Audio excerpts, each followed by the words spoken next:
All right, let's dive into a story that is just wow. It's all about what happens when you decide you've had enough.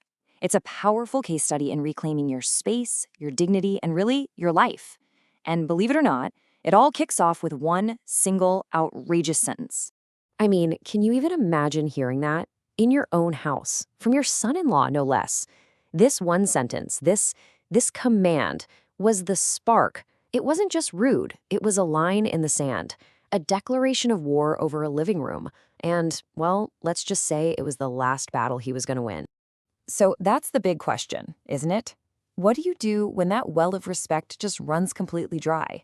In this story, we get to see one woman's answer. Her name is Celeste Everson, and she didn't just get mad. Oh no, she got strategic. Now, here's the thing. The most painful part of this whole moment, it wasn't the shouting.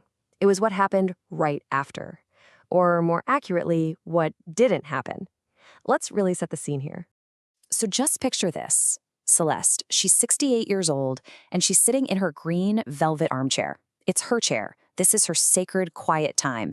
And then her son-in-law, Derek, just storms in, stands right in front of the TV, and barks that order at her. And this is the real gut punch. Celeste looks over at her own daughter, Lena. She's waiting for her to step in, to say something. But Lena, she just looks down, fiddles with a bag. That silence was colder and sharper than any insult. And for Celeste, it was a moment of absolute, ice-cold clarity. It was time to act. So that emotional breaking point, it didn't just lead to tears, it led to a cold, hard, brilliant strategy. See, Celeste wasn't just a quiet grandmother. She had a 35-year career that had basically been training her for this exact moment. This quote just says it all, doesn't it? In that moment, Celeste went from being the quiet woman in the armchair to a truly formidable opponent. Because she knew something crucial. Feelings can be ignored, but legal documents, they are ironclad. You know, her 3.5 decades working at the county recorder's office meant she knew property law inside and out. She knew the precise legal term for what was happening. Gratuitous use. It's basically letting someone stay in your house for free. And she knew that permission could be terminated. So she made a call. And look at this plan. It is a thing of beauty. No yelling matches, no drama, just a clean, methodical, 3-point takedown she worked out with her lawyer. It was her playbook for getting her life back, one step at a time. Okay, so the legal notice is served. Now for phase 2, making it real. This is where that comfortable little world her daughter and son-in-law were living in at her expense starts to fall apart. It was time to turn off the taps.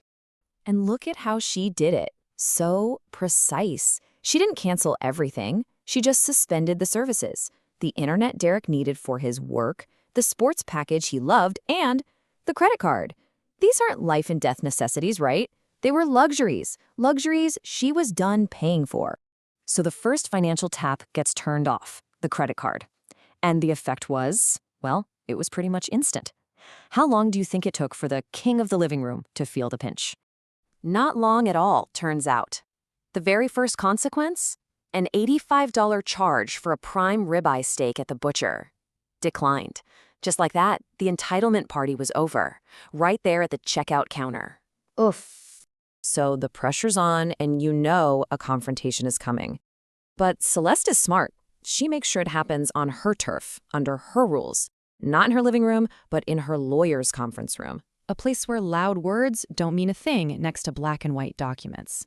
And this is where it all comes out. Derek walks in, full of bluster, talking about investing and how they have rights.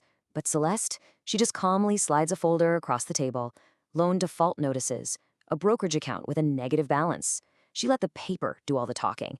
And for the very first time, her daughter Lena saw the unvarnished truth. And then Celeste lays out the terms. It's not a negotiation, it's a statement. 30 days to get out, the money is not coming back on, and any threats will go straight to the police. The message is crystal clear. This ride is over. And then she puts the choice right where it belongs, on her daughter. Stay with this sinking ship or save yourself. That meeting was the climax, for sure. But the real victory, the real win, was everything that came after. It was the quiet, deliberate, peaceful process of Celeste taking back her home and her life. I mean, just look at how fast this all happened. From that horrible insult to a painter arriving to literally paint over the past, the whole thing took just 31 days. That's the power of having a plan and sticking to it. And that final touch, painting the walls peach. Talk about a warm, fresh start. And this right here, this is the core lesson that Celeste gives her daughter Lena. After years of just trying to manage her husband and keep the peace, Lena had totally forgotten how to listen to her own needs. What Celeste showed her is that hearing yourself, trusting your gut, it's not a selfish luxury. It's absolutely essential. But the story doesn't end there with Celeste just enjoying her quiet house. No, she takes this personal battle and turns it into a way to help other people. She starts something called the Wednesday 4 p.m. Club. She has her neighbors over for tea and peach cobbler, and she shares her hard-won wisdom. She gives them real, practical advice on how to protect themselves financially. She's teaching them that documents are your best friends, and that sometimes the most loving word you can say is just no. And this quote just wraps it all up so perfectly.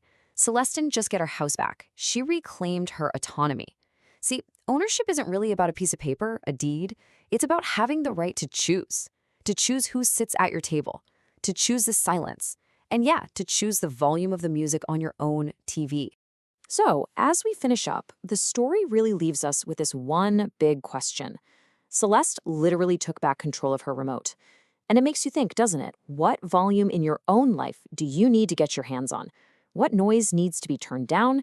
And what have you earned the right to finally turn up?